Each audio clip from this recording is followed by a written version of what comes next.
Okay guys, alhamdulillah.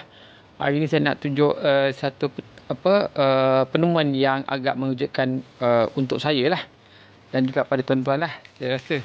Okey. Saya nak tunjuk ni variety anggur Jupiter macam ni ya tuan-tuan Dia punya daun dia.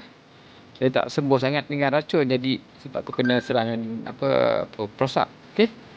Ini kalau tuan-tuan tengok ni dia punya bunga ni. Ni bunga dia. Okey. Saya memang tak apply racun sangat lebih kepada organik macam citosan apa semua tu.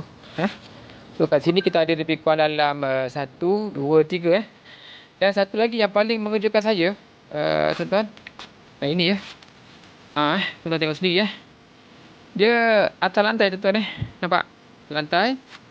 Dia ada macam akar, ini akar angin dia panggil dia panggil akar angin. Saya tak sangka ada buah. Nampak tuan-tuan? Ini buah. Okey. Alhamdulillah satu. Dan kita selak. Rupanya ada lagi. Tengok atas lantai tuan-tuan. Alhamdulillah rezeki. Masa kita ada 2 atas lantai ni. 1 dan 2. So ni kan saya terpaksa letak atas lah. Letak atas supaya anggur dia tak rosak lah. Letak macam ni sajalah cara dia. Lepas kita kena balut sikit. So itu tuan-tuan. Saja perkongsian kita pada hari ni. Okay, Assalamualaikum. Bye.